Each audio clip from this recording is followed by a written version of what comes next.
இலங்கையில் வீடு விற்பனை செய்பவர்கள், அதேபோன்று வாகனங்களை விற்பனை செய்பவர்கள் அரசாங்கத்திற்கு கட்டுகின்ற வருமான வரி, அதேபோன்று கேபிட்டல் டேக்ஸ் என்று சொல்லப்படுகின்ற மூலதன வரிகளை இனி செலுத்த தேவையில்லை அரசாங்கத்திற்கு என்ற செய்தி இந்த வீடு விற்பனை செய்பவர்கள், வாகனங்கள் விற்பனை செய்பவர்களுக்கு சந்தோஷமாக செய்தியாக அமைந்திருக்கிறது. ஆனாலும் கூட சில நிபந்தனைகளின் அடிப்படையில் நாங்கள் இந்த வரிகளை செலுத்தாமல் விற்பனை செய்கின்ற மொத்த தொகையும் எங்களுடைய லாபமாக பெற்றுக்கொள்ளக்கூடியதாக இருக்கும். என்ன அந்த நிபந்தனைகள் என்பது பலருக்கு தெரியாமல் இருக்கிறது.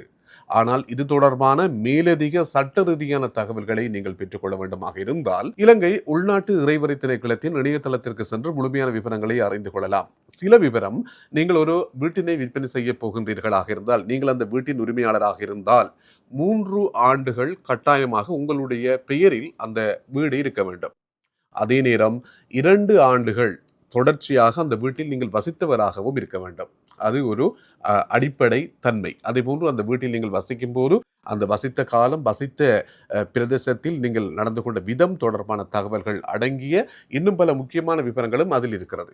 அதே நேரம் நீங்கள் வாகனங்களை விற்பனை செய்பவராக இருந்தால் 2024ஆம் ஆண்டு ஏப்ரல் மாதம் 1ஆம் தேதிக்கு முதல் பெற்றுக்கொண்ட வாகனங்களாக இருந்தால் நீங்கள் தொடர்ச்சியாக 3 ஆண்டுகள் உரிமையாளராக இருக்க வேண்டும். அதே போன்று 2 ஆண்டுகள் நீங்கள் தொடர்ச்சியாக அந்த வாகனங்களை பயன்படுத்தியவராகவும் இருக்க வேண்டும். அவ்வாறாக இருந்தால் அந்த கேபிட்டல் டேக்ஸ் என்று சொல்லக்கூடிய மூலதன வரி, அதேபோன்று வருமான வரியை அரசாங்கத்துக்கு செலுத்தாது அந்த முழுமையான வருமானத்தையும் முழுமையான லாபத்தையும் நீங்கள் பெற்றுக்கொள்ளக்கூடியதாக இருக்கும். ஆனால் இந்த வீட்டினை நீங்கள் ஒரு 3ஆம் நபருக்கு அல்லது இன்னும் ஒருத்தருக்கு விற்பனை செய்யும் போதுதான் இந்த வரி தொடர்பான விவரங்கள், பிரச்சனைகள் எழும். அதே நேரம் உங்களுடைய குடும்ப உறுப்பினர்களுள் ஒருத்தருக்கு அந்த வீட்டினை கைமாற்றும் போது அல்லது இன்னும் ஒருத்தருக்கு அந்த வீட்டினை மாற்றி எழுதும் போது இந்த வரி பிரச்சனைக்கு நீங்கள் முகம் கொடுக்க வேண்டிய அவசியம் இல்லை என்பதனையும் தெளிவாக சொல்லப்பட்டிருக்கிறது. எனவே வீடு விற்பனை செய்பவர்கள், வாகனங்களை விற்பனை செய்பவர்கள், நாங்கள் அரசாங்கத்துக்கு செலுத்தி வந்த அந்த வரிகளை இனி செலுத்த தேவையில்லை.